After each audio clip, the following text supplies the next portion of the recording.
Well, we've been married for a long time. I might find another woman I like. What's wrong with having an affair or two? Quit nagging me," shouted Anthony, my husband, defensively when I confronted him about his infidelity. "Instead, prepare for Christmas. You've bought the Christmas decoration and the cake, haven't you?" "I'm going to my mom's house for Christmas." Upon hearing that, Anthony pulled out a folded piece of paper from the cabinet drawer and forced it into my hand. "What? If you're leaving me, it's a divorce. Look, here's a completed divorce application." When I opened it, it was indeed a divorce application with Anthony's name on it. "Why do you have something like this prepared?" "The woman who you call an affair woman, she's the only one I truly love." "Oh, so that's how it's going to be. Caught having an affair with a woman 20 years younger, and now he's doubling down." In a fit of rage, I signed the divorce application with larger letters than usual. The unstoppable tears are not from sadness. I'm just incredibly pathetic for being with such a man. Well then, I have to make Anthony experience something worth crying over. I packed my stuff, left the house, went straight to the after-hours window at the town hall, and submitted the divorce application. Anthony was thoughtful enough to not only put his own name on the divorce application, but also prepared a witness. What's more, it seems that woman he's having an affair with is the witness. He's really making a fool out of me. As I left the town hall, I kicked a stone lying at my feet with all my might and started walking. I'm Margaret, a 55-year-old housewife working as an administrative assistant at an insurance agency. My only daughter, Tasha, is already married and lives in an apartment in the same town. I've been living with my husband, Anthony. When Tasha graduated from her 2-year college, Anthony quit his job and has become what he calls a day trader, and has been living an aimless life for a decade now. I don't know whether he's making any money or not doing anything, but he's barely contributing to living expenses these days. It was I who supported Anthony while working and feeling bitter about him. And the result is this affair and divorce application. Until Tasha graduated from the 2-year college, Anthony was a normal husband working at a financial institution. He did not do any housework, but he went to work in the morning and came home at night. He had overnight business trips once a month, and he had company parties or entertaining evenings once a week. He wasn't a heavy drinker nor a spendthrift. He was just an ordinary husband you might find anywhere. But looking back now, I suppose there were signs of strangeness, even back then. Given his line of work, I assumed business trips and client entertainment were par for the course, but it's possible that he was having affairs on some of those days. His one flaw as an otherwise ordinary husband was his fondness for women. My friend just got a job at the same company as Dad. My daughter Tasha once told me before she got married. Dad has a really bad reputation, you know. He's always hitting on the young women at the office, insisting on having female company at every drinking party. Apparently, he just loves being around young women. Really? That's quite embarrassing. And there are rumors of affairs, so you should be careful too, Mom. Until Tasha told me this, I'd never suspected Anthony of it. With a full-time job of my own and all the housework and child-rearing resting on my shoulders, I had no time to pay attention to Anthony's behavior. Even when I was swamped with housework, Anthony remained seated, and he wouldn't even pick up a crying Tasha when she was a little girl. He considered housework and child-rearing to be entirely the wife's duty. He seemed to believe that as long as he worked, meals would automatically be served and the house and clothes would magically be clean. At that time, I was exhausted from the double load of housework and my job, and I didn't have the energy to express my discontent to Anthony. Anthony and I are both only children. My father passed away due to an illness when I was in the 6th grade, and my mother raised me on her own afterward. It's all right, Margaret. We have your father's life insurance, and I work too. You don't have to worry about anything. My mother, who was a medical secretary, always told me with a smile. But I knew that she never bought anything she wanted for herself and used her money to support my going to vocational school. To me, she's the most respectable person and the most wonderful woman in the world. Now she's 75 years old and still living well at home. She has a boyfriend, and they laugh about being a couple with a combined age of 155. They always seem so happy. On the other hand, Anthony's mother was an impossible woman. One day, she ran away with her lover, leaving Anthony and his father, Jim. Fortunately, Anthony was already in college at the time and didn't need parental care, but Jim struggled to balance work with unfamiliar household chores. "Margaret, promise me you won't have an affair," Jim tearfully asked me when I married Anthony. "It's okay to slack off on the housework, and you don't have to always defer to Anthony. But please, I beg you, don't have an affair. There's nothing more painful than that." My father-in-law, Jim, is a man of wealth. He graciously lent us his own house free of charge, choosing to live in a small rented apartment himself. He is a quiet, kind man who never interferes unnecessarily in our lives or imposes his will on us.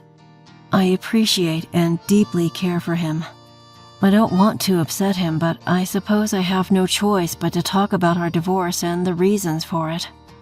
After filing for divorce, before heading to my parents' house, I stopped by the apartment where my daughter Tasha lives. I wondered if she'd be home or if I'd be imposing, but I went anyway and found Tasha was home alone. What's with this impromptu divorce?" Hearing my news, Tasha choked on her coffee in surprise. "Are you okay?" "You surprised me, Mom." While waiting for Tasha to calm down, I explained everything in detail. "So, Dad had been preparing for the divorce long before?" "Exactly. It's a terrible story, isn't it?" "It's beyond terrible. He even filled in the witness section. He was too well prepared." Tasha tilted her head as she said this, munching on some cookies I had bought on my way. I don't know who she takes after, but she's always had a knack for seeing through situations. Then Tasha suddenly looked up. "Hasn't Dad always loved women?" "Well, I secretly looked at your father's computer and there were tons of unspeakable pictures and videos saved. And he was often away from home due to business trips and drinking parties, so it wouldn't be surprising if he was having an affair, but he never let his guard down before." I somehow started to get what Tasha was trying to say. But this time he carelessly exposed his affair so that I could notice. "Maybe Dad purposefully made you aware of his affair so that he could be with that woman. But if you were to calmly consider divorce, there would be discussions about alimony and division of property. So he might have instigated me to impulsively file for divorce. That would explain why he had the divorce papers signed by a witness ready. And indeed, I had acted exactly that way. It's unforgivable. Indeed, as Tasha says. Even though Anthony is now an uncertain day trader, he had been working at a top-tier financial institution for many years. He must have some savings, and it's not like he would have brought all his severance pay home. If I had calmly initiated divorce mediation or a lawsuit, I could have contested Anthony's assets, I thought. "Mom, we can't stay silent. We have to give Dad a taste of his own medicine. This is too much," Tasha said, grabbing my hand, a strong look in her eyes as I felt tears welling up. I nod, gripping her hand back, and tears that I can't hold back appear. Regrettable. I got frustrated, nothing but frustrated. I left Tasha, who couldn't accompany me due to incoming guests, and headed alone to my childhood home. "Even if you say we should give him a taste of his own medicine, he's still your father, Tasha. Are you really okay with this?" Tasha sighed as if exasperated. "Because he's my father, I didn't like what he did. It's embarrassing being called out by friends because my father is a womanizer. So I'm really okay with it." If Tasha said so, I decided I'd tell my father-in-law everything. When I arrived at my childhood home, I rang the doorbell, making that decision in my mind. "Coming." My mother's cheerful voice followed, and the front door opened. Her youthful face, unbelievably youthful for a 75-year-old, greeted me with a big smile. "Oh, Margaret, welcome. It must be cold outside." I stopped by Tasha's house and warmed up, so I'm okay. "Can I come in?" "Of course. Please do." "You've been enjoying your time with Jim, haven't you? Sorry for the intrusion." Apologizing to my mother, I entered the house and headed to the living room. A small, warm house I've known since childhood, and now it's where my mother nurtures love with her special person in their twilight years. When I entered the living room, he was reading some brochure at the table. "Hello, Jim." When I called out, he looked up and smiled broadly. "Oh, Margaret, I thought you'd be preparing for Christmas around this time, but have you finished already?" Yes, my mother's lover is my father-in-law, Anthony's father. It seems they both had feelings for each other for a long time, but due to their positions as parents-in-law, they suppressed those feelings. However, now in the last stage of their lives, they told me they finally decided to be honest about their feelings for each other. Anthony still doesn't know about this. Jim, as I look at my father-in-law's calm face, which doesn't resemble Anthony's much, I begin to weep uncontrollably. "What's the matter, Margaret?" Jim says, his face changing with concern. My mother, who had been carrying a tray with a teacup on it, must have been startled when she saw me crying. She hastily set the tray on the table and helped me to sit down. "Jim, Mom, I filed for divorce at the city hall before coming here." Tears streaming down my face, I told them everything that had happened. The person most shocked by the news was probably Jim. Anthony, having an affair of all things. "Margaret, I'm truly sorry," he said after listening to my story, deeply bowing his head to me. "It's not your fault, Jim. You don't have to apologize." I had always told him that having an affair is the one thing he must not do, with his mother having run away with another man. I thought Anthony understood that. Jim muttered, looking pained. Then he picked up his smartphone from the table. Despite being 80, he was better at using a smartphone than I was. "I'll call Anthony here. We need to talk.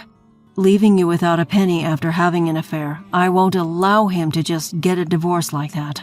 Jim stood up and quietly left the living room. My smartphone rang a few minutes after he left. It was Anthony.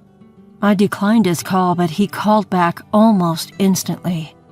After his relentless attempts, I finally answered the phone on the 12th ring. "What the hell, Margaret?" Anthony was clearly upset. "Dad called me super angry and told me to come to your parents' house right away. That's because of the divorce papers I filed at City Hall. But why at your parents'? Why did you call Dad there?" Anthony, who didn't know about Jim and my mother, was understandably confused. "Anyway, you better come quickly. You know how much Dad despises infidelity, right?" "You told him I cheated?" "It's the reason for our divorce. I had to tell him. Anthony is probably wary of upsetting his wealthy father-in-law, Jim, who's been generously letting us live in his house for free. Even though Jim is incredibly spry for his age, Anthony is conscious of Jim's fortune." "Is Tasha at your parents' house too? And your mother-in-law?" "They're both here, along with Jim, of course." Upon hearing that, Anthony told me he'd be on his way over and hung up. He must be feeling uneasy knowing that Jim is aware of his infidelity. Jim was deeply hurt by his own wife's infidelity, which led her to abandon him. For that reason, he wouldn't forgive Anthony's affair. While waiting for Anthony in the living room, I noticed Jim was looking at something, a brochure for a nursing home. "Jim and Mom, are you considering a nursing home?" After skimming the brochure, I asked my mother, who was sitting at the table. "Well, yes. Jim and I can currently take care of ourselves, but we don't know how long we'll be able to do so. We're both getting old after all." Mom, who affectionately calls Jim by his name, doesn't look anything like a typical grandmother. "So we are currently researching various nursing homes that could accommodate both of us. It's so lovely that you two are so close. Seeing you so happy makes me happy too. But now we have a big worry. Margaret, you're suddenly getting a divorce." As Mom looked troubled and we continued to chat, Jim came back, holding a piece of paper in his right hand. I was about to ask what it was when the doorbell rang. "That must be Anthony. Don't worry, I'll get it." With resolve, I stood up and went to answer the door. "What is this?" The moment he saw my face, Anthony's expression turned grim. Can't believe you told Jim about my affair, and why here at your parents' house. You'll understand once you get inside. Come on in, okay? I would have done that even if you hadn't told me to. As Anthony took off his shoes and rushed into the living room, he stopped in his tracks the moment he saw Jim and Mom sitting side by side. Their image together, reminiscent of a long married couple, must have given him a clue about the situation. Dad? Mother-in-law, wait, are you two... Sit down there. You're dating her? No way. I said sit down there. Jim's voice echoed in the living room like thunder. At his intensity, I found myself straightening up without thinking. When usually calm Jim gets angry, he's this terrifying.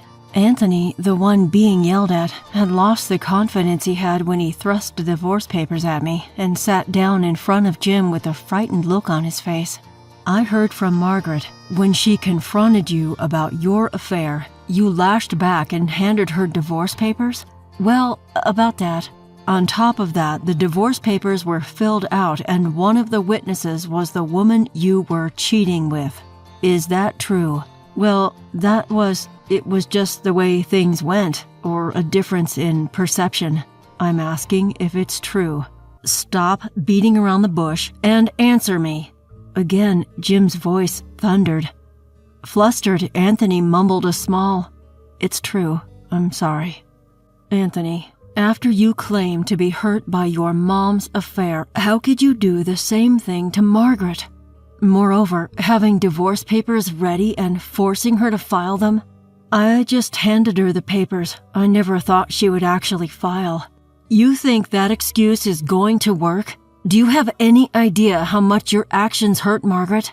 Jim said this as he spread out a piece of paper he had brought with him on the table. It was a blank marriage certificate. I wondered whether Anthony had brought it with him or if it had been with Jim from before. Anthony, as you might have guessed, I've been dating Margaret's mom. You've severely insulted and deeply hurt my special lady's daughter. I had no idea. I never dreamed that you and my mother-in-law would be dating. That doesn't change the fact that you cheated. Jim cut off Anthony's excuses and started speaking like a judge handing down a verdict. I'm not helping you anymore. The house I'm lending you for free, I'm going to sell it right away. Find an apartment and move out immediately. No way! I don't have the money to rent an apartment. Aren't you making money day trading? Besides, whether you have the money or not, I'm selling that house right after Christmas, so you can't stay there anymore. But Anthony looked down for a moment, but then he noticed the marriage certificate on the table and looked up. His expression was different than before, filled with anxiety.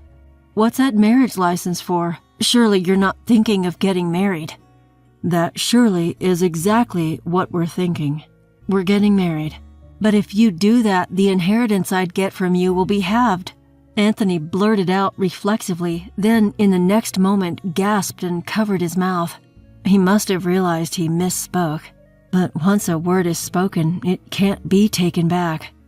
What did you just say? I decided to seize the opportunity to corner him. Your dad has always been so supportive of us, and he's been generously lending us this house for so long. Yet when he tells you he's getting remarried, you're worried about your inheritance decreasing? That's just too much. Exactly, I can't forgive what you've done to Margaret either. Until then, my mother had been silent, but she joined the conversation. Anyway, start looking for an apartment and move out. That house belongs to your dad, and if he says he wants to sell it, we can't argue with that. But I can't afford to rent two places, one for me and the other one for... Anthony muttered under his breath, then clamped his mouth shut again. But I had clearly heard what he said. Rent for him and the other person? Anthony, are you paying rent for your mistress too? My father-in-law unleashed what felt like the loudest roar of the day. I'm sorry. You've been neglecting your contributions to the household expenses and you've been doing this? That's too much even for you. It's an insult to both Margaret and Tasha. It wasn't just my father-in-law, but my mother also turned red with anger. I felt so angry, I thought I was going to be sick. I've had enough. Anthony, as soon as the real estate market opens after Christmas, rent an apartment and leave that house.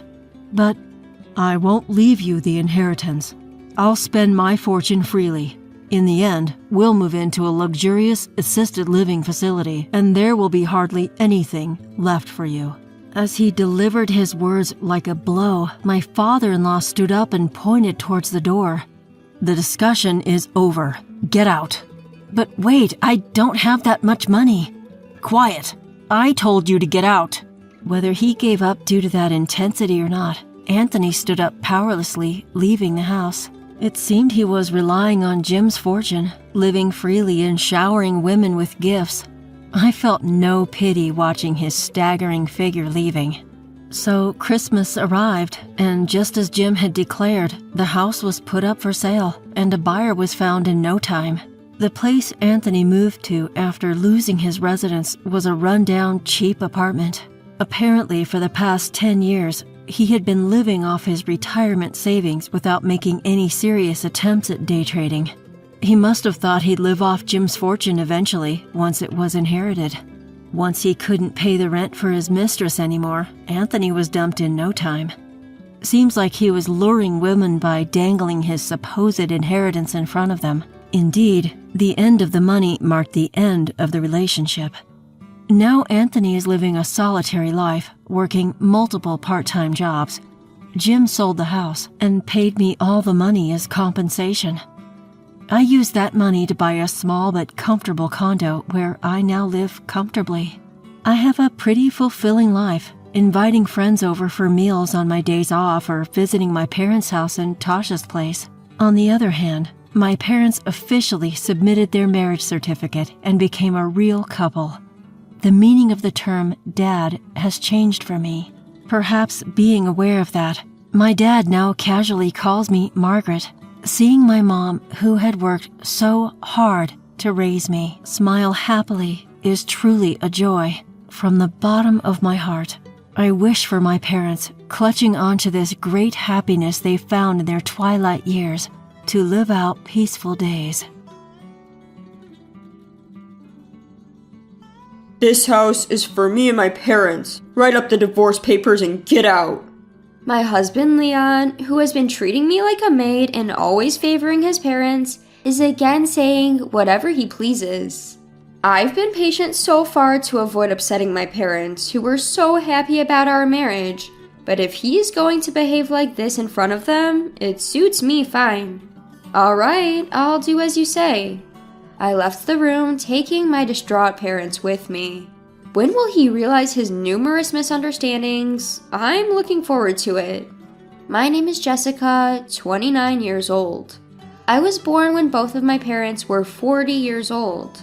They wanted a child, but it didn't come easy, and infertility treatments were not as advanced as they are now, so they had a lot of distress.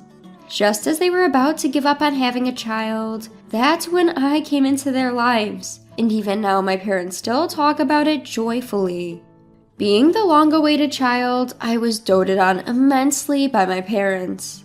Even when looking at my childhood photos, I can feel the love my parents had for me. Although my parents were not wealthy, they always celebrated events like my birthday, Easter, and my kindergarten graduation in a grand manner. They were also very supportive of my studies. If I said I wanted to learn English, they immediately enrolled me in an English conversation class, and they bought me a lot of books because I loved reading. They also said, if it's something you need for your studies, just let us know and we'll get it for you. Looking back, I now realize that they must have struggled quite a bit to cover my education expenses, but they never showed it.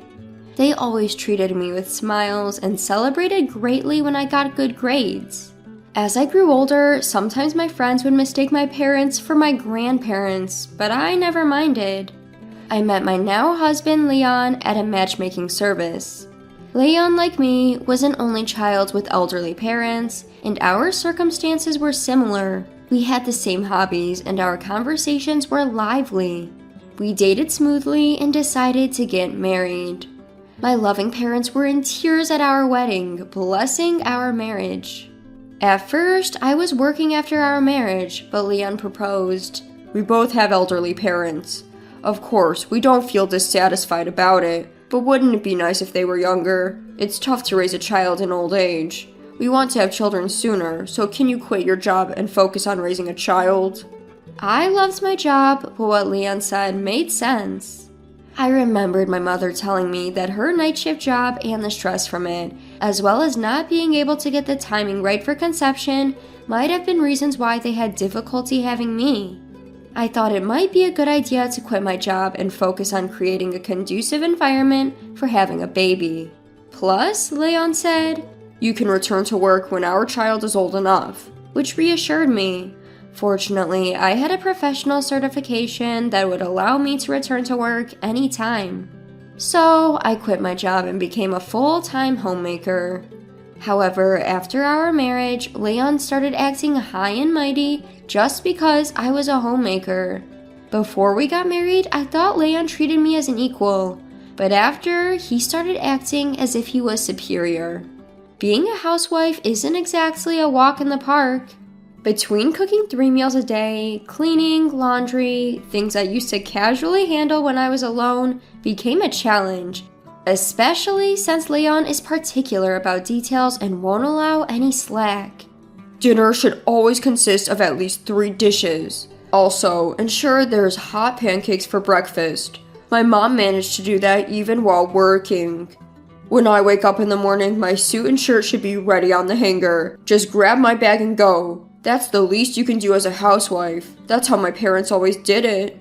Every time I tried to object, he would retort, "You're a housewife, aren't you? Don't get too high and mighty while eating off my dime." That became his catchphrase. Despite his complaints about me eating off his dime, the money Leon gave for household expenses was barely enough. I spent my days scrutinizing our budget, constantly scouring the internet for money-saving tips. One day, given the situation, I mused out loud, maybe I should go back to work. Leon responded with, "Didn't you say you used to work at a law firm? Being a secretary there won't make much money.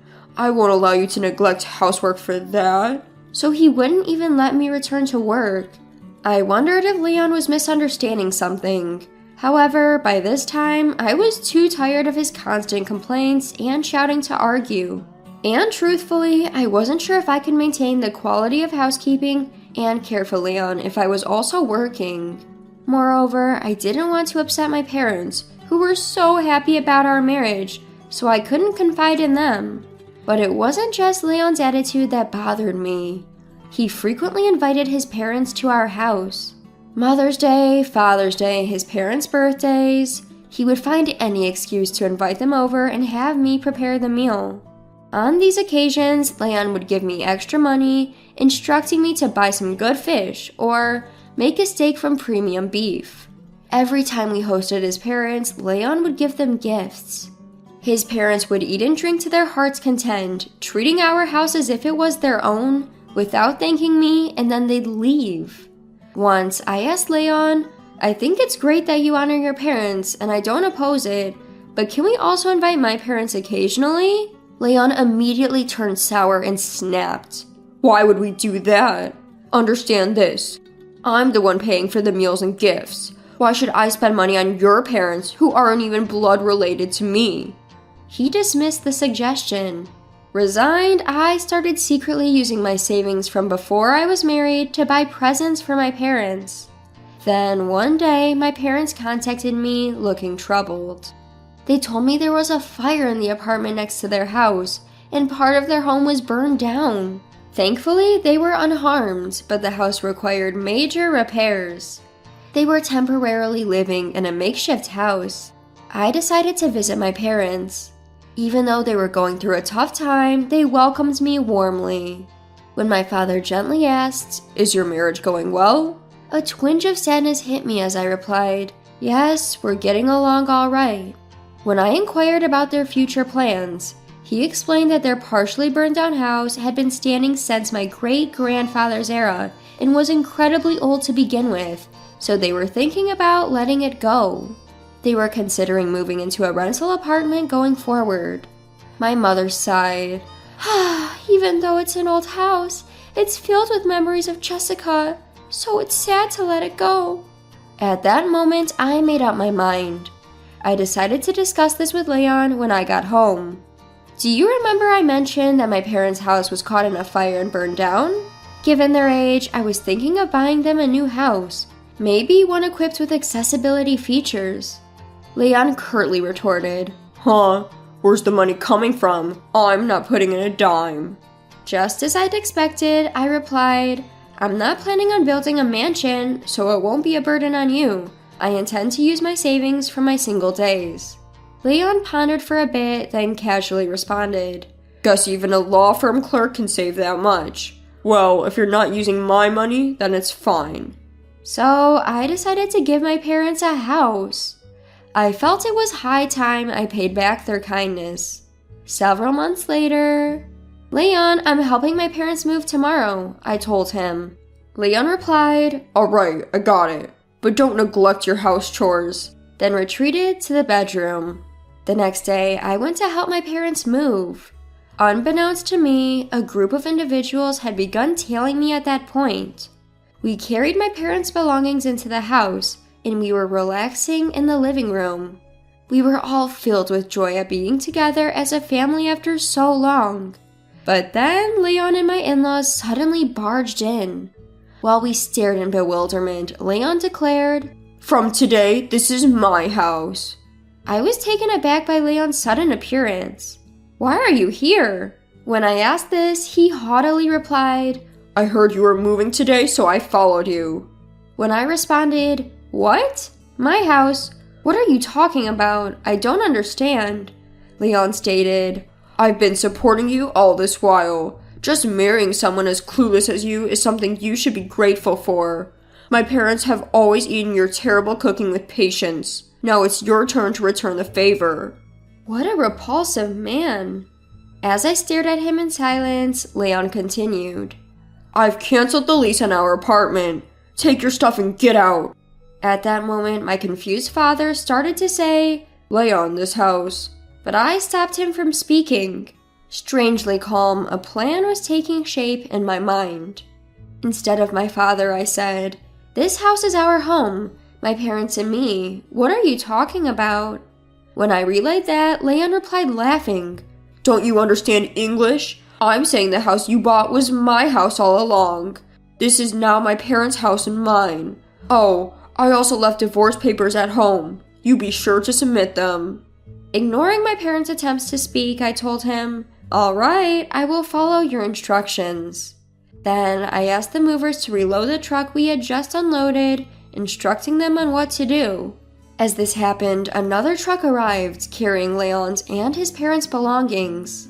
I reassured my unsettled parents by saying, I will explain everything later, just follow my instructions for now. We then left the house together. During our ride, I explained to my parents what was going on. Listen, I've kept quiet about this until now. Once they heard everything, they understood and praised my actions. It reminded me of the joy I felt as a child when I was praised by my parents. A few weeks later, I got repeated calls from Leon. Reluctantly, I answered the phone. Without waiting for my hello, Leon shouted, Hey, isn't this the house you bought? Someone just told me they're going to call the cops if I don't leave. Yeah, that's correct. So when you said that house was ours, I was taken aback. That rental was your house, huh? I replied, laughing. This made Leon absolutely livid. Hey, quit mocking me. Just explain it. Wasn't that house bought for your parents? Then I explained everything to Leon step by step. The house that I had bought for my parents was under renovation after the purchase. However, the day before moving in, the renovation company told us, due to our mistake, the work will not be finished on the scheduled date. It was entirely the renovation company's fault. Since they had contacted us in the evening, it was too late to cancel the movers. The renovation company, taking responsibility for their mistake, arranged a rental house for us to live in until the real house was ready. It was a model home that had finished its exhibition period. We planned to live there until the renovations were completed, but Leon and his parents moved in by mistake. When my parents tried to clarify, I decided to get revenge based on Leon's terrible misinterpretation. After that, I stored all of our belongings in a rented storage unit and lived in a hotel with my parents. Meanwhile, I submitted the divorce papers prepared by Leon as he had instructed, and that's how I got divorced from him. My parents told me you should have consulted us sooner. However, I think things turned out for the best. I was able to spend time with my parents and managed to divorce Leon. Now, I'm living with my parents in our newly renovated house. I've deliberately not shared our new address with Leon, so he has no idea where we live. Leon once asked me, "But how are you going to support yourself without me? You were just a stay-at-home wife, right?" With a sigh, I answered, "You know, I didn't expect you to be under this misconception for so long, but my profession is a lawyer, you know?" "Huh?" Leon seemed shocked and responded with a confused reply. When I first met Leon at a matchmaking service, he asked me what I did for a living. I told him that I worked at a law firm. He assumed I was a secretary. I let him believe that because when I'd previously mentioned being a lawyer, people often remarked how stuffy it sounded or how they didn't like being corrected based on the law. I hadn't imagined he'd continue to mistake me for a secretary after that. It showed how little interest he really had in me. I guess Leon wanted a housewife more than a partner. I think the reason he asked me to be a stay-at-home wife was just that. I bought the house with the savings I had from my time as a single lawyer. "If you explain that, well, we're married, so I should have a claim to the property." I responded, "The savings I had before marriage are mine, and they're not subject to property division. If you have a problem with that, we can go to court, but I'll win, of course." Hearing this, Leon fell silent on the other end of the phone. I ignored such remarks from Leon, saying, "Well then, goodbye. Be nice to your beloved parents." And with that, I hung up the phone. I heard about what happened next through a fellow attorney who used to be my colleague. Leon kept contacting me, unable to accept the situation, so I reluctantly decided to communicate with him through my attorney. Leon was insisting on me returning the money we had spent during our married life. However, after discussions through the lawyer, he understood that it was not feasible and seemed quite disappointed. That's expected. After all, I became a stay-at-home wife because Leon asked me to, and it's a husband's duty to provide for his family. I did everything that I should have as a homemaker, and I didn't fall short. Leon had terminated our apartment lease himself, leaving him with no place to stay. Currently, he has moved back into the small condo where his parents lived, and the three of them are living there, uncomfortably crammed into the small space. Leon had virtually no savings. He had a low salary, and yet, he made me stay at home, only gave me the bare minimum for living expenses, and spent the rest of the money on his hobbies and gifts for his parents. Despite this, Leon was starting to desire a larger house. He seemed to have come up with this plan when I mentioned to my parents that I wanted to buy a house. Needless to say, it failed spectacularly.